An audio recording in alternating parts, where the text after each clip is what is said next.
빌립보서 2장 9절에서 11절 말씀 석절입니다. 합독하겠습니다. 시작. 이러므로 하나님이 그를 지극히 높여 모든 이름 위에 뛰어난 이름을 주사 하늘에 있는 자들과 땅에 있는 자들과 땅 아래에 있는 자들로 모든 무릎을 예수 이름에 꿇게 하시고 모든 입으로 예수 그리스도를 주라 하시나요 하나님 아버지께 영광을 돌리게 하셨느니라. 지난주에 김부희 목사님께서 저에게 묻기를, 목사님 지난주에 나온 신문 기사 읽어보셨어요? 어떻게 생각하세요? 그 내용은 이제 얼마 전에 예일 대학의 신학부에 있는 볼프 교수가 써낸 책 있죠. 알라. 기독교 하나님과 이슬람 하나님은 같은 신인가라는 책이 나왔습니다. 그래서 여기에 대해서 이제 성도들이 기사를 읽어보면은 또 많은 질문을 갖게 될 텐데, 여기에 대해서 우리 교회 입장이 어떤지, 또 어떻게 대답해야 되는지, 목사님 어떻게 생각하세요? 그렇게 물어본 것이었어요. 볼프 교수가 써낸 책 기독교와 이슬람의 신은 같은가라는 책에서 이제 이것이 신학계에서는 상당한 뜨거운 감자로 지금 떠오르고 있는데요. 이 볼프 교수는 알라와 그리고 우리가 믿는 하나님을 비교하면서 결론적으로는 같은 하나님이다 이렇게 결론을 내립니다. 기독교 하나님과 이슬람의 하나님 사이에 많은 유사한 부분들을 얘기하면서 이러한 많은 유사한 부분 때문에 같은 하나님이다 그렇게 결론을 내리고 있는 거예요. 그분이 내리고 있는 찾고 있는 유사점은 기독교나 회교나 둘 다 유일신을 믿고, 맞죠? 둘 다 알라와 그리고 우리가 믿는 하나님은 창조주신임을 믿고 있고, 둘 다 선하신 하나님이심을 믿고 있고, 또한 이 알라나 아니면은 우리가 믿는 하나님이나 하나님을 사랑하라 그리고 내 이웃을 내 몸처럼 사랑하라는 계명이 있어서 동일한 계명을 가르치고 있기 때문에 비록 두 종교 사이에 상이한 점이 있다 할지라도 예배 방식도 틀리고 여러 가지 문화도 틀린다 할지라도 이러한 비슷한 점들 때문에 두 종교의 하나님은 동일한 분이라고 주장을 하게 되는데요. 특별히 지금 현재 있는 ISIS의 문제, 아이슬의 문제 때문에 온 지구상이 큰 어려움을 겪고 있기 때문에 이분이 써낸 책의 목적은 신학적인 차원보다는 정치적 차원이었죠. 그래서 이 지구상에서 기독교와 이슬람을 합하면 전체 인구의 50%가 넘는데 어떻게 하면 기독교와 이슬람이 평화스럽게 공존할 수 있을까라는 이러한 목적 속에서 이러한 책을 써냈습니다. 볼프 교수는 오순절 학자고요. 그리고 평화주의자입니다. 이분은 본인도 무서운 전쟁을 겪어가면서 이 전쟁을 경험한 사람이었기 때문에 신앙과 그리고 이 전쟁, 이러한 부분에 있어서 깊은 연구와 자성을 통해서 나온 책이라서 더욱더 의미가 있는 것이고요. 볼프의 이 주장은 지금 신학계에서 상당히 중요한 책으로, 정치적 상황 때문에 중요한 책으로 지금 등장을 했습니다. 여기에 대해서 과연 기독교 입장은 무엇일까요? 기독교는 너무 방대하기 때문에 기독교 입장을 대변할 수는 없습니다. 많은 학계의 반응들이 있기 때문에 그런 것이고요. 그러나 복음주의적 입장에서 볼 때에, 우리 교회가 속한 복음주의적 입장에서 볼 때에 볼프의 주장에 대해서 우리는 어떻게 답변할 것인가? 볼프의 주장은 상당히 논리적이지만 결정적인 곳에 문제가 있다는 것을 그분은 언급하지 않습니다. 제가 보건대 이슬람과 가장 비슷한 종교는 유대교하고 가장 비슷하고요. 그럴 수밖에 없는 것이 이슬람의 코란, 그들이 믿고 있는 코란은 구약 성경의 내용과 아주 흡사합니다. 어찌 보면 구약 성경을 많이 바꿔놓은 책이 코란이다 얘기할 수가 있겠습니다. 우리가 알고 있는 것 세계 종교 속에서 이 기독교와 유대교 사이에 비슷한 점도 있지만은 넘어설 수 없는 그러한 차이점이 분명히 기독교와 유대교 사이에 있어요. 하물며 기독교와 유대교 사이에서도 큰 차이가 있는데 당연히 기독교 회교는 여기서부터 훨씬 더 큰 차이가 난다는 것을 우리는 이것을 인정할 수밖에 없습니다. 제가 보건대요, 기독교하고 회교는 비슷한 점도 있지만은 넘어설 수 없는 그런 강이 있습니다. 큰 차이가 있다는 거예요. 그러나 큰 차이가 있다고 서로 싸울 필요는 없습니다. 우리가 서로 틀리다고 싸울 필요가 없듯이 종교가 틀리다고 서로 싸울 필요가 없는 것이고요. 종교가 틀려도 서로 사랑하고 우리는 당연히 주님의 가르침을 따라서 평화스럽게 공존하며 살아가야만 합니다. 원수도 사랑하라는 것은 기독교의 가르침뿐만 아니라 모든 종교의 가르침이 됩니다. 그러한 이유 때문에 우리는 우리의 믿음과 신념을 지키면서도 회교인이든 불교인이든 어떤 사람이라 할지라도 그들을 사랑하고 평화스럽게 공존하는 것이 당연한 기독교인들의 삶의 모습이라는 것이에요. 볼프와 같이 이러한 교수처럼 우리가 서로 평화스럽게 공존하기 위하여 억지로 하나님을 같은 분으로 엮을 필요는 결코 없다는 것이 저의 입장이 됩니다. 기독교는요, 분명히 유대교하고 차이가 있고 유대교뿐만이 아니라 회교하고는 근본적으로 차이가 난다는 것을 우리는 부인할 수가 없어요. 무슨 차이가 있을까요? 기독교는요, 우리가 믿는 기독교는 신론이 중심이 아니라 기독론이 중심이 된다는 것이에요. 좀 쉽게 얘기하면은 우리 기독교 신앙에 있어서 중심에는 하나님이 계신 것이 아니라 바로 예수 그리스도가 중심에 있다는 겁니다. 예수 그리스도를 통하지 않고는 하나님께로 나아갈 수가 없다는 것이 바로 우리의 신앙이고요. 자, 그렇다고 해서 하나님께서 예수님 때문에 뒷전으로 밀려났는가, 변두리로 밀려났는가, 그런 것이 아니고요. 하나님 아버지께서 스스로 당신의 아들 독생하신 예수 그리스도를 하나님 앞에 세우시고 바로 중심에 세우셔서 바로 그 하나님 아버지가 계시고 계신 모든 영광과 권능과 모든 것들을 아들에게 이름시켰다고 성경은 지금 얘기하고 있다는 것입니다. 그러한 차원에 있어서 바로 기독교의 중심, 우리 신앙의 중심은 하나님이 계시기 전에 먼저 그리스도가 있다는 것이 가장 큰 중점이 되겠습니다. 코란을 찾아보시면 코란에는 예수님에 대한 얘기가 많이 나와요. 상당히 긍정적인 얘기를 많이 합니다. 쉽게 어떻게 보면은 기독교적인 그러한 얘기를 많이 하고 있어요. 코란에는 이러한 얘기들이 있습니다. 예수님께서 동정녀 마리아를 통해서 탄생했다는 얘기도 코란에 나와 있고, 예수님께서 수많은 기적을 베푸셨다는 말도 코란에 나와 있고, 또한 예수님이 승천했다는 말도 코란에 나와 있어요. 그러나 기독교의 가장 중심 사상에 있어서만큼은 코란과 성경은 절대적으로 차이가 나는데요. 코란에 부인하는 세 가지가 있습니다. 예수님의 죽음을 부인하고, 예수님의 부활을 부인하고, 예수님의 신성을 부인하고 있다는 사실이에요. 코란 5장 9절을 보시면 이런 얘기 있어요. 하나님이 곧 마리아의 아들 예수라 하는 그들에게, 하나님이 마리아의 아들 예수라고 하는 그들에게 저주가 있으리니 어느 누구도 알라의 벌을 막지 못하리라, 이렇게 나옵니다. 그러니까 이슬람에서는 예수 그리스도를 보는 관점이 마호메트보다 못한 선지자 중에 하나로 보고 있고, 또한 예수 그리스도의 대속의 죽음을 믿지 않고 있고, 부활은 전적으로 부인하고 있다는 겁니다. 반면에 기독교를 보시면 기독교에서는 예수 그리스도를 삼위일체 하나님으로 보고 있는 것이에요. 기독교의 하나님은 어떤 하나님이십니까? 예수 그리스도의 아버지로 보고 있는 것이에요. 그러한 차원에 있어서 이슬람의 신론과 기독교의 신론은 분명한 차이가 난다는 것을 우리가 볼 수가 있게 됩니다. 하나님 아버지의 모든 권세, 능력, 영광이 바로 예수께 있다는 것이고요.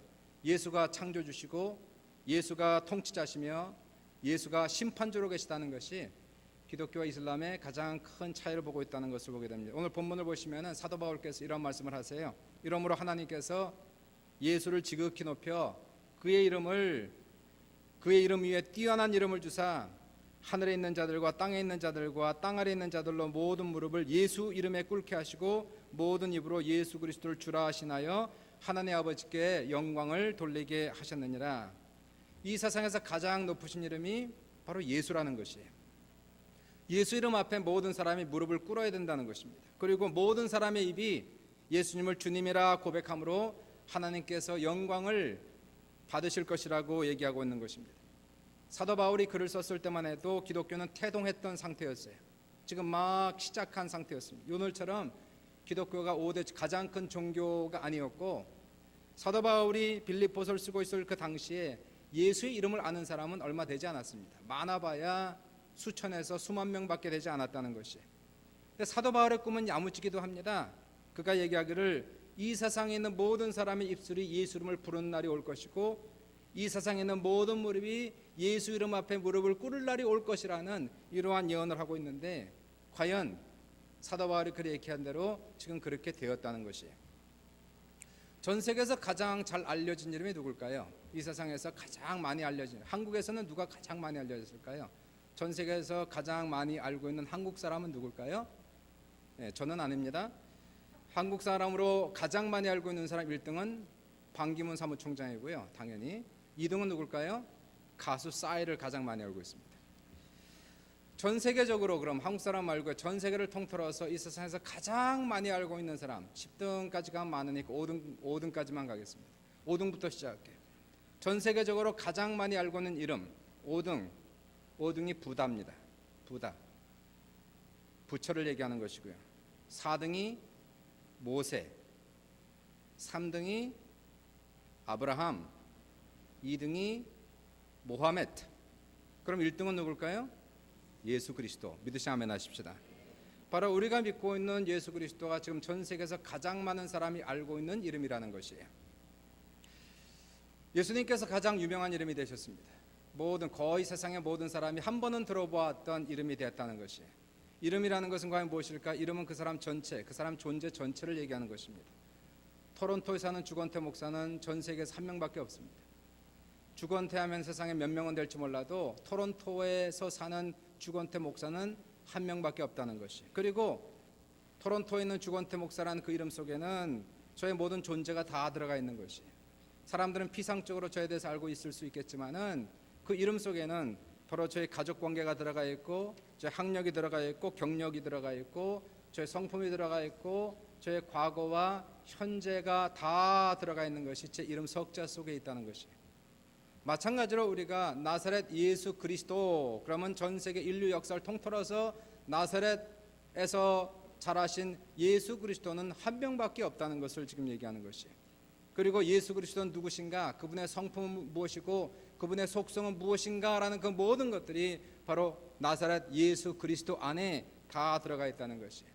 사람들은 예수에 대해서 피상적으로 들어본 사람이 있고 알고 있는 사람이 있겠지만은 사실 나사렛 예수 그리스도 속에는 그분의 진정한 존재가 다 들어가 있다는 겁니다. 과연 예수님은 누구실까요? 골로새서 1장을 보시면 몇 가지가 나오죠. 첫 번째, 예수님은 보이지 않는 하나님의 동일한 형상이시다. 하나님은 보이지 않잖아요. 그 보이지 않는 하나님, 보이는 하나님으로 오신 것이 바로 예수 그리스도라는 것이.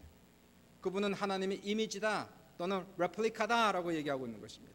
그러므로 하나님을, 예수를 본 사람은 하나님을 본 것이고, 예수 음성을 들은 사람은 하나님의 음성을 들은 것이고, 예수님을 만진 사람은 하나님을 만진 것이라고 성경은 얘기하고 있는 것이고요. 하나님의 모든 충만이 바로 예수 그리스도 안에 들어있다라고 성경은 얘기하는 것입니다. 두 번째, 예수님은 만물을 창조하신 분이시다라고 성경은 얘기하는 것이에요.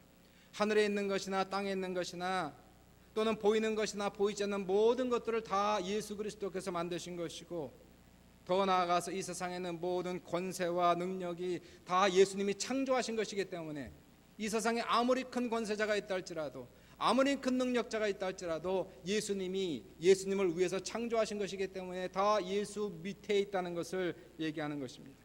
세 번째로, 예수님은 하나님께서 이 세상에 성육신하신 분이라는 것이, 하나님께서 이 세상에 육체를 입고 육체를 갖고 오신 하나님이라는 것이에요.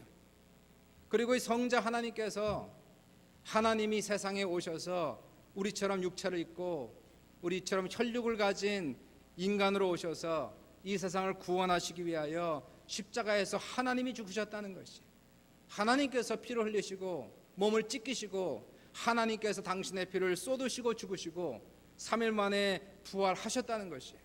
이제는 그러므로 하나님이 흘리신 그 피로 말미암아 온 세상 만물이 죄사함을 받게 되고 하늘에 계신 하나님 아버지와 화목하게 되는 놀라운 역사가 나타나는 것이. 이제는 누구든지 예수를 믿으면 그의 피로 말미암아 죄사함을 얻게 되고 하나님의 자녀가 되고 하나님과 화목하게 된 놀라운 역사가 나타나는 것을 믿으시길 주님의 이름으로 축원합니다. 네 번째, 예수님은 세상에 오실 심판자로 계시다는 것이. 하나님 아버지께서 온 세상을 심판하시는데 그 모든 심판의 권세를 아들 예수께 일임시켰다는 것이. 그러므로 이제 예수님은 온 세상의 심판주로 계신다는 것입니다. 이 세상에 온 사람들이 심판주로 오시는 예수님을 두려워할 수밖에 없게 만들고 공경할 수밖에 없게 만들고 그들이 다 예수 앞에 무릎을 꿇을 수밖에 없게 만든 것은 바로 예수님이 심판주로 계시기 때문에 그렇다는 것이. 누구든지 죽으면 이제 하늘로 올라가기 전에 먼저 예수 그리스도 앞에 서야 된다는 것이. 예수님의 심판을 받고 어떤 사람은 천국으로, 어떤 사람은 멸망으로 가게 되는데 그분이 결정하시기 때문에 그래서 다 누구든지 예수님을 공경하게 되고 두려워하게 되고 예수님 앞에 순복하게 되는 그러한 역사가 나타난다라고 얘기하는 것입니다. 기독교의 중심은 예수께 있다는 것이, 교회의 중심은 예수요, 신앙의 중심은 예수요, 믿음의 중심이 예수가 된다는 것입니다. 우리는 다 예수 이름으로 하잖아요. 우리는 기도를 누구 이름으로 합니까? 예수 이름 받들어서 기도하는 것이고요.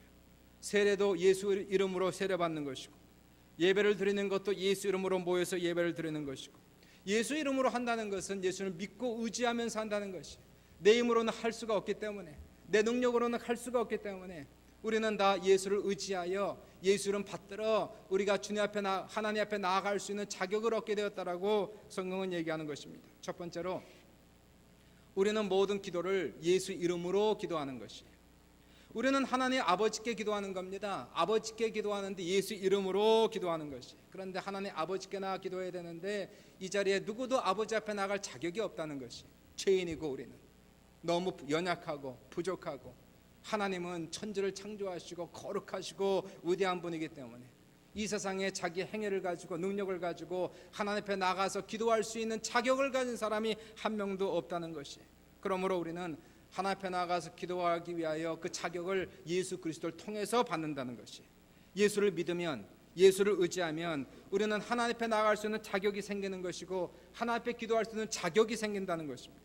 요한복음 16장 23절 24절에 말씀하시길, 내가 진실로 진실로 너희에게 이르노니 너희가 무엇이든지 아버지께 구하는 것을 내 이름으로 주시리라. 지금까지는 너희가 내 이름으로 아무것도 구하지 아니하였으나 구하라. 그리하면 받으리니 너희 기쁨이 충만하리라 말씀합니다. 예수 이름으로 기도하는 거예요. 하나님, 난 자격이 없습니다. 그러나 주님께서 나를 위해 십자가에 돌아가시고 나를 구원하신 구세주 예수 그리스도의 십자가의 은혜와 보혈의 능력을 의지하여 주님의 이름으로 기도하오니 내 기도를 받아 응답하여 주옵소서. 아버지께서 그 기도를 들으시는 거예요.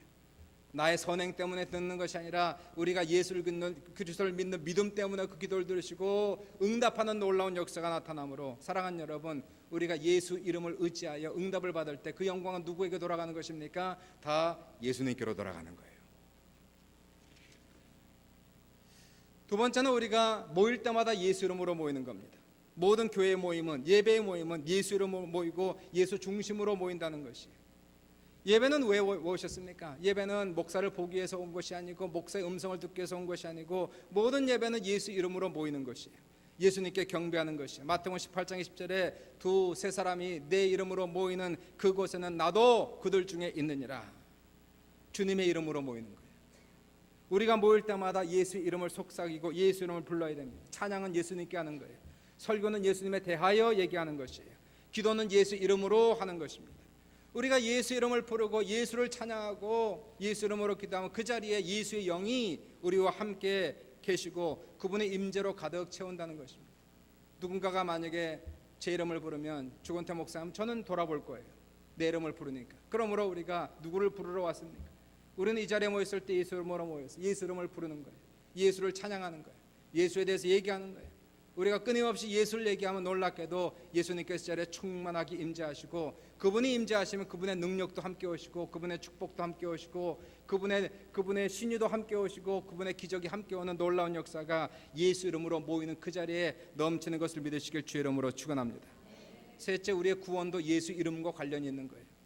로마서 10장 9절과 10절을 보시면 우리가 예수를 믿어서 그분의 이름을 부를 때에 구원을 받는다는 것이. 내가 만일 내 입으로 예수를 주로 시인하며 또 하나님께서 그를 죽은 자 가운데 살리신 것을 내 마음에 믿으면 구원을 받으리라. 사람이 마음으로 믿어 의에 이르고 입술로 시인하여 구원에 이르느니라. 사도행전 2장 21절에 누구든지 주의 이름을 부르는 자는 구원을 얻으리로다. 여러분, 구원받고 천국 가는 것이 어려운 거예요. 불가능한 거예요. 예수님께서 말씀하시기를 천국 가는 것은 마치 낙타가 바늘구멍으로 들어가는 것보다 더 어렵다라고 말씀하시면서 불가능한 것을 얘기하셨어요.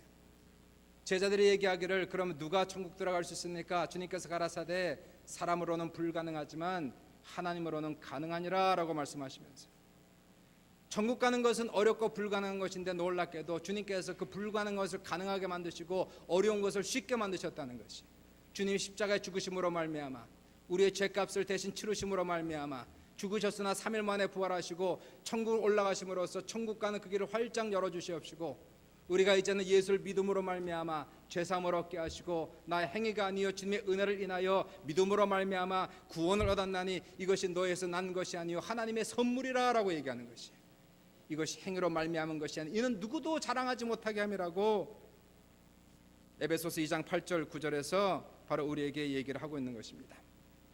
주의 이름을 부르는 자는 구원을 얻으리로다. 오 주 예수, 오 주 예수, 할렐루야 구원됐네. 주의 이름을 부르시길 주의 이름으로 축원합니다. 그 어떠한 이름도 소용이 없어요. 어떠한 이름을 불러도 구원을 받지 못. 그러나 우리가 힘들고 어려울 때 주의 이름을 부르면 구원을 받는 것이, 주의 이름을 부르면 그분이 찾아오시는 것이, 주의 이름을 부르는 곳에 하나님의 영광이 함께 하시는 것이. 네 번째로 우리는 세례를 받아 누구 이름으로 세례받습니까? 예수 이름으로 세례받는 거예요. 내가 예수 이름으로 아무에게 침례를 주노라 하고 물속으로 집어넣었다가 빼는 순간에 놀랍게도 그 사람은 예수 그리스도와 연합하는 놀라운 기적의 역사가 나타나는 것입니다. 마치 부부처럼 되는 것이, 결혼식에서 두 사람을 맹세시키고 그리고는 맨 마지막에 저는 선포합니다. 이제는 둘이 아니요 한 몸이니 하나님께서 하나 되게 하신 것을 아무도 나누지 못할지니라 라고 얘기하듯이, 우리가 예수를 믿어서 예수와 함께 침례를 받으면 이제는 예수님과 연합하여 부부처럼 예수의 영과 나의 영이 연합되고, 이제는 하나님께서 우리 둘을, 예수와 나를 이제는 둘이 아니요 하나로 만드시니 사람이 절대로 나누지 못하는 연합 관계가 성립이 된다는 것이. 그러므로 부부가 일심동체이듯이 예수 그리스도와 나는 일심동체가 되어서 예수의 죽음이 나의 죽음이 되고, 예수의 부활이 나의 부활이 되고, 예수의 능력이 나의 능력이 되고, 예수의 꿈이 나의 꿈이 되고, 예수의 슬픔이 나의 슬픔이 되는 놀라운 기적의 역사가 예수를 믿는 사람들에게 나타나시길 주님의 이름으로 축원합니다. 다섯 번째로 우리는 모든 선행도 예수 이름으로 하는 거예요. 모든 착한 일도 예수 이름으로 하는 것이. 마가복음 9장 37절에 누구든지 내 이름으로 이런 어린아이 하나를 영접하면 곧 나를 영접하며 누구든지 나를 영접하면 나를 영접함이 아니요 나를 보내신 하나님을 영접함이니라. 우리가 어린 자에게 냉수 한 그릇을 예수 이름 받들어서 주면은 그 상을 결단코 잃어버리지 않는다라고 성경은 얘기하는 겁니다. 예수 이름으로 영접한다, 예수 이름으로 대접한다는 것은 예수님을 대신하여 하고 있다는 거예요. 나는 단지 심부름꾼이라는 거예요. 주님이 시켜서 선행을 하는 것뿐이에요. 주님께서 명령하셔서 나는 그 일들을 지금 하고 있다는 것입니다. 쉽게 얘기해서 만약에 내가 누구에게 선행을 베풀고 누구에게 구제를 할 경우에 주님께서 나에게 시켜서 구제를 지금 하고 있어요. 그럼 구제를 받는 그 사람은 물론 심부름한 나에게도 감사하지만 진정한 감사는 누구에게 드려야 될까요? 나를 보내신 그 주인에게 하는 것이에요. 그러므로 우리가 무슨 선행을 하든지 무슨 착한 일 하든지 세상에 나가서 우리가 칭찬을 받기도 하고 영광을 받기도 하지만 진정한 영광은 내가 받는 게 아니라는 것이. 왜냐하면 주님이 나를 보내셨기 때문에.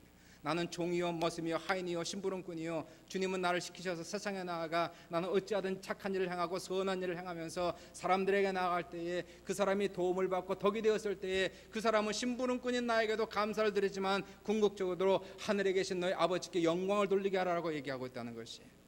그러면 사랑하는 여러분, 우리는 모든 것이 다 예수께로 와서 예수를 통하여 예수께로 돌아가는 놀라운 역사가 우리 모두에게 넘칠 수 있기를 주님의 이름으로 축원합니다.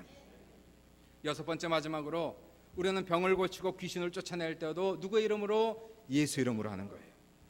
마가복음 16장 17, 18절에 말씀하기를 믿는 자들에게 이런 표적이 따르리니 곧 그들이 내 이름으로 귀신을 쫓아내며 병든 사람에게 손을 얹은 즉 나으리라 라고 얘기합니다. 세상에 살다 보니까 병의 권세가 커요. 죽음의 권세가 크더라고요. 수많은 사람이 병에 의해서 넘어집니다. 수많은 사람이 죽음에 의해서 넘어가고 있는 것을 바라보고 있는 거예요. 병의 권세도 크고 죽음의 권세도 크고 마귀의 권세도 크더라고요.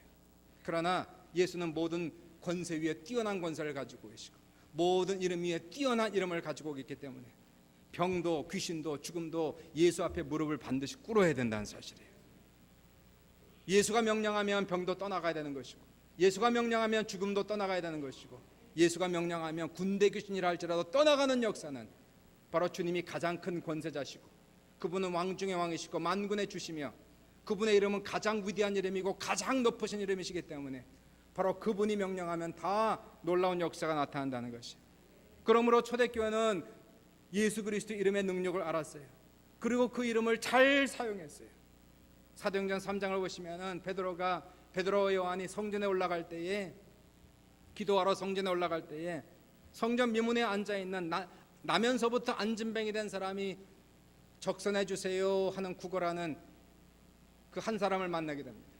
베드로가 그 사람을 주목하면서 얘기하는 것이, 은과 금은 내게 없거니와 내게 있는 것으로 내게 주노니 곧 나사렛 예수 이름으로 일어나 걸으라 하고 오른손을 잡아 일으키니 발과 발목이 곧 힘을 얻고 뛰어 서서 걸으며 그들과 함께 성전으로 들어가면서 걷기도 하고 뛰기도 하며 하나님을 찬송하더라. 할렐루야. 그리고 베드로가 설명을 해요. 어떻게 이 사람에게 이러한 놀라운 기적이 나타났습니까?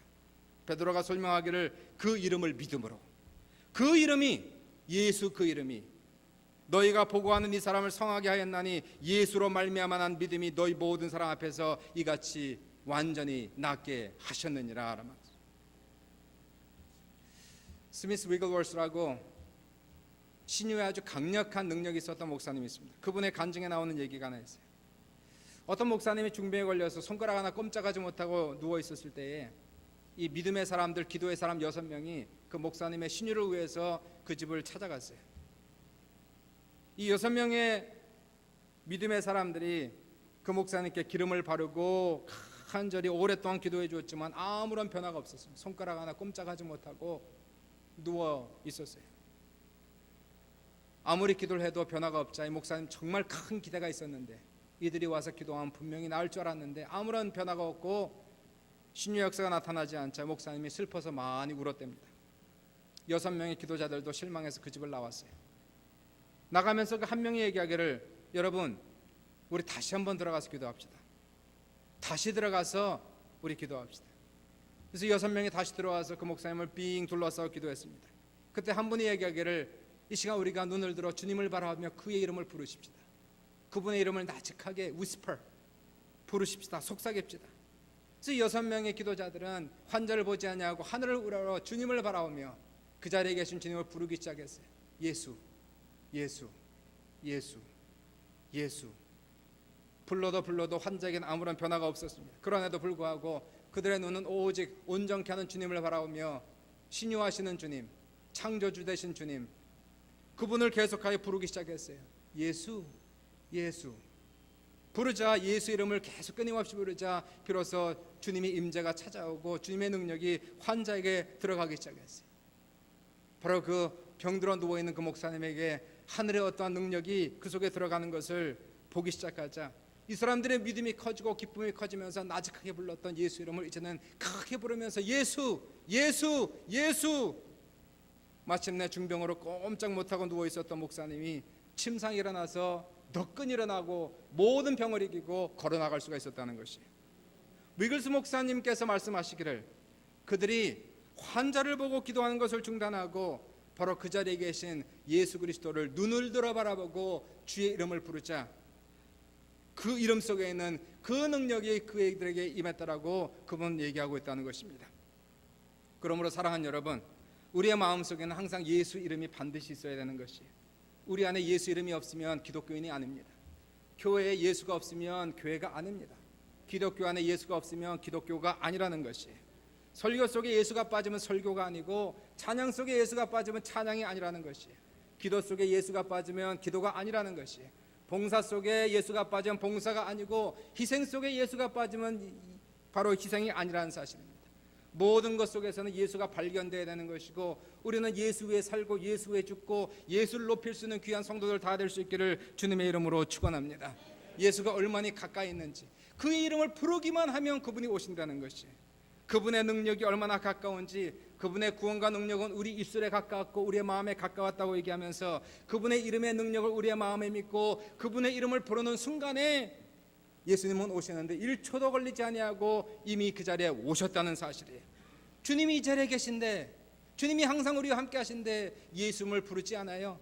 이상한 데를 찾아요. 이상한 사람을 찾아요. 이상한 방법을 찾다가 그 사람들은 전부 다 자멸하고 말지만, 사랑하는 여러분, 우리를 구원하신 이도 예수요, 우리를 심판하실 이도 예수요, 우리를 천국으로 인도하실 이도 예수요.